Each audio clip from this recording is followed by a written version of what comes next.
नमस्कार। Sanskrit online classes में आप सभी का स्वागत है। पिछली क्लास में हमने नीति शतकम के अंतर्गत कुछ महत्वपूर्ण पद्यों के ऊपर चर्चा की थी। आज हम जो बचे हुए हमारे जो आगे के पद्य हैं उनको लेकर के हम चर्चा करेंगे। तो आइए शुरू करते हैं। हमारा अगला जो पद्य है वो है या साधुंश्च खलान करोति विदुषो मूर्खान हितान द्वेषिणः प्रत्यक्षं कुरुते परोक्षम अमृतम हालाहलम तत्क्षणात् तामाराध्य सत्क्रियां भगवतीं भोक्तुं फलं वाञ्छितः हे साधो वैष्णैर्गुणेषु विपुलेषु आस्थां वृथा मा कृथाः। अब यहाँ इस पद्य के अंतर्गत महाकवि भर्तृहरि जो हैं वो सत्कर्मों की महिमा का वर्णन कर रहे हैं। अन्य गुणों की अपेक्षा सत्कर्मों को ही स्वीकार करना चाहिए, उन्हीं की आराधना करनी चाहिए। इसी का वर्णन इस पद्य में किया गया है। तो महाकवि भर्तृहरि कहते हैं कि यह अर्थात जो खलान साधून करोति, जो दुर्जनों को सज्जन बनाता है। खलान अर्थात जो दुर्जन जन है वो साधून अर्थात साधु बनाता है या सज्जन करोति सज्जन बना देता है, जो दुर्जनों को सज्जन बना देता है।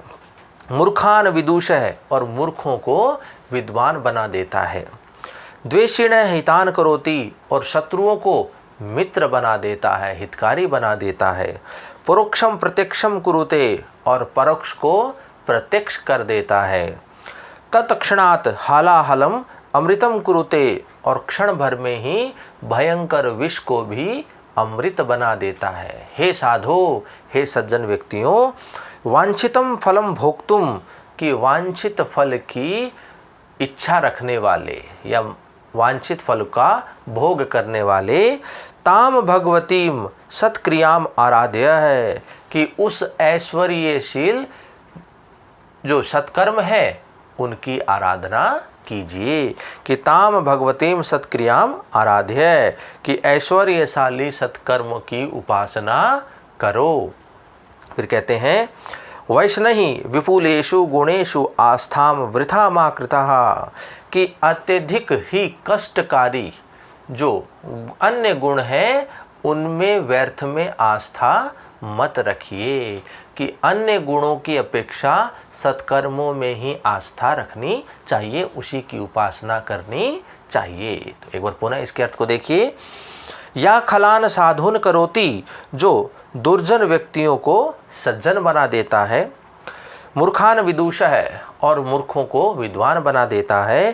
द्वेषिण हितान करोति और शत्रुओं को मित्र बना देता है। परोक्षम प्रत्यक्षम कुरुते और परोक्ष को प्रत्यक्ष कर देता है।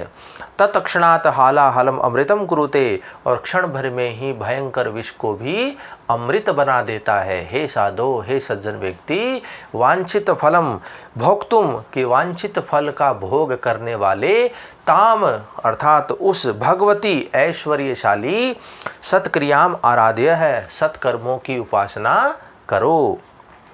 वैष्णव विपुलेषु गुणेषु आस्थाम वृथा माम कृथः और बहुत अधिक कष्टकारी उन अन्य गुणों में व्यर्थ में आस्था मत रखिए। तो इस प्रकार का वर्णन जो सत्कर्म है उनकी महिमा का वर्णन इस पद्य में महाकवि भर्तृहरि ने किया है।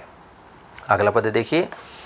गुणवद गुणावद्वा कुर्वता कार्य जातम परिणतिर्वधार्या यत्नतः पंडितेन अतिरभसकृतानां कर्मणामाविप्ते भवति हृदयग्राही शल्यतुल्यो विपाक है। तो इस पद्य के अंतर्गत जो जल्दबाजी में कार्य किए जाते हैं, बिना सोचे विचारे कार्य किए जाते हैं, ऐसे उन कार्यों का जो फल होता है, उनका जो परिणाम होता है, कैसा होता है, इसी का वर्णन इस पद्य में किया गया है। तो महाकवि भर्तृहरि लिखते हैं कि गुणवद अगुणवद व गुणों से युक्त हो चाहे दोष से युक्त हो, कार्य जातम अर्थात कार्यों को करने से पूर्व, कुर्वता पंडितेन परिणति यत्नतः अवधार्या कि विद्वानों को उसके परिणाम को भली भांति समझ लेना चाहिए। कि गुणों से युक्त हो चाहे दोष से युक्त हो, ऐसे किसी भी कार्य को करने से पहले विद्वानों को उस कार्य से मिलने वाले परिणाम को भली भांति जान लेना चाहिए, समझ लेना चाहिए। फिर कहते हैं ही क्योंकि अतिरभ सकृतानाम कर्मणा शल्य तुल्य विपाक आविपते हृदय दाही भवती। कहते हैं कि बिना सोचे विचारे या जल्दबाजी में किया हुआ कार्यों का विपाक अर्थात परिणाम शल्य तुल्य कांटे के समान, आविपते अर्थात मृत्यु पर्यंत, हृदयदाही भवती हृदय को कष्ट देने वाला होता है, हृदय को संतप्त कर देने वाला होता है। तो इस प्रकार से बिना सोचे विचारे या जल्दबाजी में कोई भी कार्य नहीं करना चाहिए, क्योंकि चाहे वह गुणों से युक्त हो चाहे वह दोष से युक्त हो, उस कार्य को करने से पहले ही विद्वानों को उस कार्य के परिणाम को भली भांति समझ लेना चाहिए। क्योंकि जल्दबाजी में या बिना सोचे समझे किए गए कार्य से कांटे के समान हृदय को कष्ट देने वाला उसका परिणाम होता है। तो इसी का वर्णन इस पद्य में महाकवि भर्तृहरि ने किया है। अगला पद्य देखिए।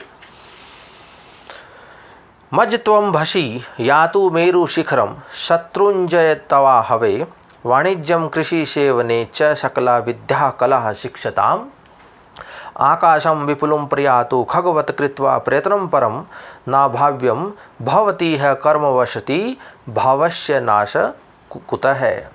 तो यहाँ इस पद्य के अंतर्गत कर्मों के अनुसार जो भवितव्य अर्थात जो होनी होती है उसकी जो स्थिति होती है, नियत स्थिति, उसी का संकेत या उसी का वर्णन इस पद्य में किया गया है कि कर्मों के अनुसार जो होनी होती है, होनी जो है उसका कभी भी नाश नहीं होता है। तो उसी की नियत स्थिति का वर्णन इस पद्य में किया गया है। तो महाकवि भर्तृहरि लिखते हैं कि जन है अर्थात मनुष्य अंभसी मंजतु कि चाहे जल में वह गोते लगा ले, मेरु शिखरम यातु चाहे वह सुमेरु पर्वत पे चढ़ जाए, आहवे शत्रुन जयतु युद्ध क्षेत्र में शत्रुओं को जीत ले, वाणिज्यम कृषि सेवने च वाणिज्य अर्थात व्यापार, कृषि अर्थात कृषि और सेवने अर्थात नौकरी, चाहे वह व्यापार खेती और नौकरी करे, शकला विद्या कला च शिक्षताम और संपूर्ण विद्याओं को वह सीख ले, और चाहे वह कला च शिक्षताम वह समस्त कलाओं को सीख ले, परम प्रयत्नम कृत्वा और बहुत अधिक प्रयत्न करके भी खगवत पक्षी के समान, विपुलम आकाशम स्वच्छंद आकाश में विशाल आकाश में, प्रयातु अर्थात उड़ने लगे, तथापि फिर भी ई है इस संसार में अभाव्यम न भवती अनहोनी नहीं हो सकती, अनहोनी बात नहीं हो सकती है, कर्मवशतः है कर्म के वश से, भावस्य नाश कुतः होनी का अंत नहीं होता है, उसका नाश नहीं होता है। तो मनुष्य चाहे जल में गोते लगा ले, चाहे वह सुमेरु पर्वत पर चढ़ जाए, युद्ध क्षेत्र में वह शत्रुओं को जीत लेवे, वह व्यापार कृषि और नौकरी कर ले, वह संपूर्ण विद्याओं को सीख ले, संपूर्ण कलाओं को सीख ले, वह अत्यधिक प्रयत्न करके पक्षी के समान आकाश में उड़ने लगे, फिर भी अनहोनी की बात नहीं होती है, क्योंकि कार्य के वश से, कर्मों के वश से होनी का नाश नहीं होता है। होनी जो है वो नियत होती है, उसकी स्थिति नियत होती है। उसी का वर्णन इस पद्य में महाकवि भर्तृहरि ने किया है। अगला पद्य देखिए। भीमं वनं भवति तस्य पुरः प्रधानम सर्वो जनः स्वजनताम उपयाति तस्य कृत्सना च भूर्भवति सन्निधि रत्नपूर्णा यस्यास्ति पूर्व सुकृतम विपुलम नरस्य। इस पद्य के अंतर्गत व्यक्ति के द्वारा पूर्व जन्म में किए गए जो पुण्य कर्म है उसके परिणाम के बारे में इस पद्य में वर्णन किया गया है। कि जो व्यक्ति के पुण्य कर्म होते हैं उसी से ही व्यक्ति के आगे के जो कार्य होते हैं वो निर्धारित होते हैं। तो देखिए महाकवि भर्तृहरि कहते हैं कि यस्य नरस्य विपुलम पूर्व सुकृतम अस्ति, कि जिस मनुष्य का पूर्व जन्म में जो पुण्य कर्म है वो किए हुए हैं या अत्यधिक पुण्य कर्म है, तस्य भीमं वनम प्रधानम पुरम भवति, तो उस व्यक्ति के लिए भीषण वन भी क्या हो जाता है, उत्तम जो भवन होता है, श्रेष्ठ भवन होता है, उसके समान हो जाता है। तस्य सर्वः जन स्वजनताम उपयाति, और इस संसार के समस्त मनुष्य भी उसके स्वजन हो जाते हैं। कृच्छना भू च सन्निधिर रत्नपूर्णा भवति, और इस पृथ्वी के, इस धरती के संपूर्ण जो संपत्ति है, श्रेष्ठ संपत्ति है, धन है, और वह रत्नों से युक्त हो जाती है। संपूर्ण पृथ्वी अत्यधिक या श्रेष्ठ रत्नों से और धन से परिपूर्ण वह हो जाती है। जिस व्यक्ति के पूर्व जन्म के पुण्य कर्म होते हैं, अत्यधिक पुण्य कर्म होते हैं, तो उस व्यक्ति के लिए भीषण वन भी श्रेष्ठ महल के समान हो जाता है। उस व्यक्ति के लिए इस संसार के समस्त जन भी स्वजन हो जाते हैं, और यह संपूर्ण पृथ्वी श्रेष्ठ धन और रत्नों से परिपूर्ण उसके लिए हो जाती है। तो इस प्रकार से व्यक्ति के पूर्व जन्म के जो पुण्य कर्म होते हैं उसका परिणाम क्या होता है, उसका फल किस प्रकार का होता है, इसी का वर्णन इस पद्य में महाकवि भर्तृहरि ने किया है। अगला पद्य देखिए। को लाभो गुणी संगम किम सुखम प्रागेतरई संगति, का हानि समयच्युति निपुणता का धर्म तत्वेरति, कह सुरो विजितेन्द्रिय प्रियतमा का अनुव्रता, किम धनम विद्या किम सुखम अप्रवास गमनम राज्यम किम आज्ञा फलम।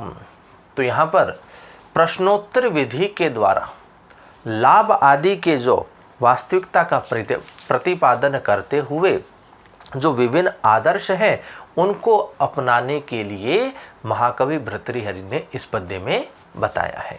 तो महाकवि भर्तृहरि लिखते हैं कि लाभ क्या है, तो कहते हैं गुणी संगम है। गुणीजन जो होते हैं, गुणवान व्यक्तियों की जो संगति होती है वही क्या होता है, सबसे अधिक अच्छा लाभ होता है।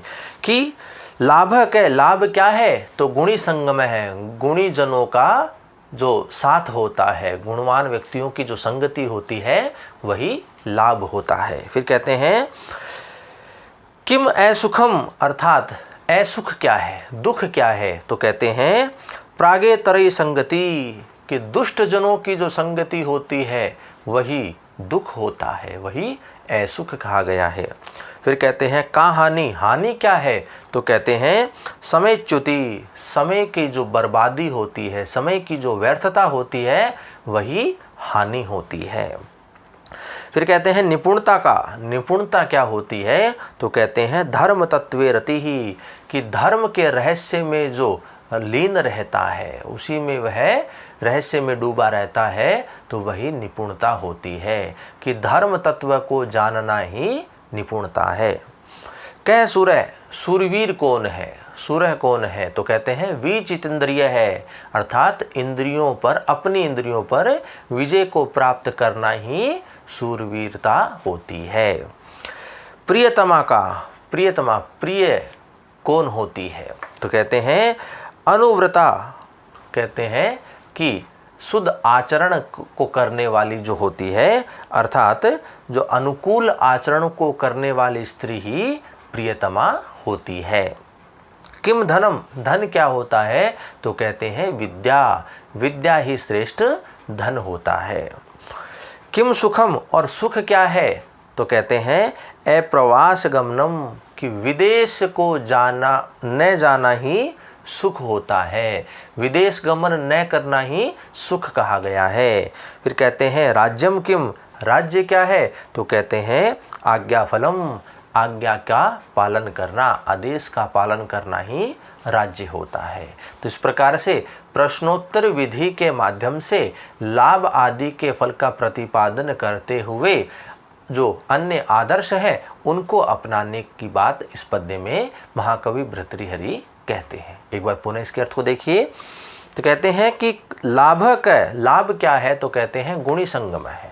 गुणी जनों का जो साथ होता है, गुणवान व्यक्तियों की जो संगति होती है, वही लाभ होता है। फिर कहते हैं किम सुखम, सुख क्या है, किम असुखम अर्थात असुख क्या है, दुख क्या है, तो कहते हैं प्रागेतरई संगति, दुर्जन व्यक्तियों की या दुष्ट व्यक्तियों की संगति ही दुख होता है। का हानि, हानि क्या है, तो कहते हैं समय च्युति, समय की जो बर्बादी है, समय की जो व्यर्थता है, वही हानि है। निपुणता का, निपुणता क्या है, तो धर्म तत्वे रति अर्थात धर्म के रहस्य में रहना, उसके अनुकूल रहना, तो वही क्या कहलाता है, निपुणता होती है। कै सुर है, सुरवीर कौन है, तो विजितेंद्रिय है अर्थात इंद्रियों पर विजय प्राप्त करने वाला ही सूरवीर होता है। प्रियतमा का, प्रियतमा कौन है, तो अनुव्रता अर्थात अनुकूल आचरण करने वाली स्त्री ही प्रियतमा है। फिर कहते हैं किम धनम, धन क्या है, तो कहते हैं विद्या, विद्या ही श्रेष्ठ धन होता है। फिर कहते हैं कि किम सुखम, सुख क्या है, तो अप्रवास गमनम, कि विदेश को न जाना ही सुख होता है। राज्यम किम, राज्य क्या है, आज्ञा फलम, आज्ञा का पालन करना, जो आदेश होता है उसकी पालना करना ही राज्य कहा गया है। तो इस प्रकार से अनेक जो अन्य आदर्श हैं उनको अपनाने की बात इस पद्य में महाकवि भर्तृहरि कहते हैं। अगला पद्य देखिए। कदर्थितस्यापि हि धैर्यवृते न शक्यते धैर्य गुण प्रमाष्टुम अधोमुक्षापि कृतस्य वहनेर्नार्ध शिखायाति कदाचिदेव। तो यहाँ पर धैर्यशाली जो व्यक्ति होता है उसकी क्या विशेषता होती है। जो धीरता को धारण किया हुआ धैर्यशाली व्यक्ति है उसकी धीरता में परिवर्तन नहीं किया जा सकता। तो जो धैर्यशाली होते हैं उसी की विशेषता का वर्णन इस पद्य में किया गया है। तो महाकवि भर्तृहरि लिखते हैं कि कदर्थितस्य अपि अर्थात जो कलेशित होने पर भी, सताया हुआ होने पर भी धैर्यव्रत है अर्थात धैर्य को धारण करने वाला धैर्यशाली, धैर्य गुण है, उस धैर्यशाली व्यक्ति का जो धीरता या जो धैर्य का नामक जो गुण होता है उसे प्रमाष्टुम न शक्यते, उसे मिटाया नहीं जा सकता, उसे दूर नहीं किया जा सकता। अत्यधिक सताया हुआ होने पर भी धैर्यशाली व्यक्ति का धैर्य नामक जो गुण होता है उसे नष्ट नहीं किया जा सकता, उसे दूर नहीं किया जा सकता है। फिर कहते हैं, उदाहरण से इस बात को स्पष्ट करते हैं कि अधोमुखस्य कृतस्य अपि वहने शिखा कदाचित एव अधनयाति, कि नीचे की ओर मुख किए हुए अग्नि की जो लौ होती है वह कभी भी नीचे की ओर नहीं जाती है, वह सदैव ऊपर की ओर ही होती है। तो उसी प्रकार से धैर्यशाली व्यक्ति का जो धैर्य का गुण होता है, धीरता का जो गुण होता है वह स्वाभाविक होता है, उसमें किसी भी तरह से परिवर्तन नहीं किया जा सकता, चाहे कैसी भी परिस्थिति उसके समक्ष क्यों न हो। तो जिस प्रकार से अग्नि की लो कभी भी नीचे की ओर मुख करने पर नीचे की ओर नहीं जाती है, वो सदैव ऊपर की ओर ही प्रज्वलित होती है, उसी प्रकार से धैर्यशाली व्यक्ति के धीरता का जो गुण होता है उसमें परिवर्तन नहीं किया जा सकता। एक बार पुनः इसके अर्थ को देखिए कि कदर्थितस्य अपि धैर्यवृतः धैर्य गुण ही प्रमाष्टुम न शक्यते, कि अत्यधिक सताया हुआ होने पर भी धैर्यशाली व्यक्ति के धैर्य नामक गुण में या धैर्य नामक गुण को कभी भी नष्ट नहीं किया जा सकता, उसको दूर नहीं किया जा सकता। फिर कहते हैं अधोमुखस्य कृतस्य अपि, नीचे की ओर मुख किए होने पर भी वहने शिखा अग्नि की जो लौ होती है कदाचित एव अधनयाति, कभी भी वह नीचे की ओर नहीं जाती, वह सदैव ही ऊपर की ओर प्रज्वलित होती है। उसी प्रकार से धैर्यशाली व्यक्ति की धीरता के गुण में किसी भी परिस्थिति में परिवर्तन नहीं किया जा सकता। तो इस प्रकार से धैर्यशाली व्यक्ति की क्या विशेषता होती है उसी का वर्णन इस पद्य में महाकवि भर्तृहरि ने किया है। अगला पद्य देखिए वहनी, अगला है कांता कटाक्ष विशिखा न लुनति यस्य चितं न निर्दहति कोप कृशानुतापः कर्षन्ति भूरि विषयाश्च न लोभपाशै लोकत्रयं जयति कृतस्सन्मिदं स धीरे। कि धैर्यशाली व्यक्ति की जो महिमा है वो कैसी होती है, उसकी क्या विशेषताएं होती हैं, उसी का वर्णन इस पद्य में महाकवि भर्तृहरि ने किया है। तो यहाँ महाकवि भर्तृहरि लिखते हैं कि यस्य चितम अर्थात जिस व्यक्ति का चित्त मन कांता कटाक्ष विशिखा न लुन्नति, कांता अर्थात जो कामिनी होती है उसके कटाक्ष रूपी बाणों से जो घायल नहीं होता है।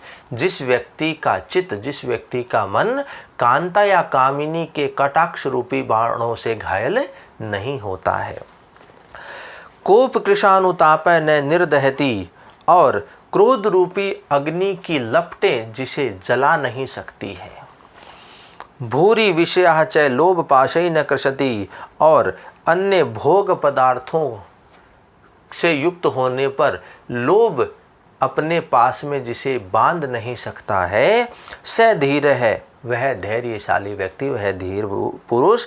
इदम कृष्णम लोकत्रयम जयति, वही व्यक्ति लोकत्रय को प्राप्त करता है, उस पर विजय प्राप्त करता है, तीनों लोकों को वह जीत लेता है। जिस व्यक्ति के मन को कांता अर्थात कामिनी के कटाक्ष रूपी बाण घायल नहीं करते, और जो कोप कृशानुताप निर्दहति, और जिसे क्रोध रूपी अग्नि की लपटें नहीं जलाती हैं। भूरि विषया च लोभ पाशे न कृशति, और जिसके अनेक प्रकार के भोग पदार्थ लोभ के पाश में नहीं बंधते हैं, लोभ के जाल में नहीं फंसते हैं। स धीरे, वह मनुष्य इदम कृत्सनम लोकत्रयम जयति, वही इस तीनों लोकों को जीतता है, इन तीनों लोगों को वह जीत लेता है। तो जो इस प्रकार का धैर्यशाली व्यक्ति होता है वही तीनों लोकों पर विजय प्राप्त करता है। तो इसी का वर्णन इस पद्य में महाकवि भर्तृहरि ने किया है। अगला पद्य देखिए। वैनिस्तस्य जलायते जलनिधि कुल्यायते तत्क्षणान् मेरु स्वल्पशिलायते मृगपति सद्यः कुरंगायते व्यालो माल्य गुणायते विषरसः पीयूष वर्षायते यस्योऽंगे अखिल लोक वल्लभम तमम शीलम समुन्नमिलति। जो शील होता है व्यक्ति का, जो आचरण होता है, सदाचरण जो होता है, उसकी महिमा का वर्णन इस पद्य में किया गया है। तो महाकवि भर्तृहरि लिखते हैं कि यस्य अंगे अर्थात जिसके शरीर में, जिसके अंग में अखिल लोक वल्लभ तमम के संपूर्ण संसार के लिए अत्यधिक प्रिय शीलम समुन्न मिलती, शील का स्थान होता है या शील विद्यमान होता है, विराजमान होता है। जिसके शरीर में समस्त संसार के लिए अत्यधिक प्रिय सदाचरण का वास होता है या शील विराजमान होता है, तस्य वहनी जलायते, उसके लिए, उस व्यक्ति के लिए अग्नि भी जल के समान होती है। जल निधि कुलायते, और विशाल समुद्र भी छोटी नहर के समान होता है। मेरु तक्षणात स्वल्प शिलायते, और विशाल सुमेरु पर्वत भी छोटी सी जो शिला होती है, चट्टान होती है, उसके समान होता है। मृगपति सद्य कुरंगायते, और मृगपति अर्थात जो सिंह होता है वह भी मृग के समान होता है। व्यालय माल्य गुणायते, और जो भयंकर विष से युक्त सर्प होता है वह भी माला के समान होता है। विष रस है पीयूष वर्षायते, और जो विष होता है वह भी अमृत के समान होता है। तो जिस व्यक्ति के शरीर में समस्त विश्व के लिए अत्यधिक प्रिय शील विराजमान होता है, जिस व्यक्ति में सदाचरण होता है, अच्छा आचरण होता है, उस व्यक्ति के लिए तो अग्नि भी जल के समान होती है, विशाल समुद्र भी छोटी नहर के समान होता है, और सुमेरु पर्वत भी छोटी सी चट्टान के समान होता है, सिंह भी मृग के समान होता है, और भयंकर विष से युक्त जो सर्प होता है वह भी माला से युक्त होता है, माला के समान होता है, और विष भी अमृत के समान उस व्यक्ति के लिए होता है। इस प्रकार से जो शील होता है, जो सदाचरण होता है, उसकी क्या विशेषता होती है, उसी का वर्णन इस पद्य में महाकवि भर्तृहरि ने किया है। अगला पद्य देखिए। लज्जा गुणौ जननीम जननीमिव स्वाम अत्यंत शुद्ध हृदयाम अनुवृत्तमानाम तेजस्विनः सुखम असूनपि संत्यजन्ति सत्यव्रतम वैष्णिनो न पुनः प्रतिज्ञाम। तो इस पद्य के अंतर्गत जो सत्य प्रतिज्ञा होता है, जो सत्य वचनों को स्वीकार करता है, सत्य वचन कहता है, उस व्यक्ति की महिमा का वर्णन इस पद्य में महाकवि भर्तृहरि ने किया है। तो भर्तृहरि लिखते हैं कि सत्यव्रत वैष्णिन है, अर्थात सत्य वचनों में रुचि रखने वाले, तेजस्विनी अर्थात तेजस्वी पुरुष, अशून अपि सुखम संत्यजन्ति, अपने प्राणों को सहजता से त्याग देते हैं।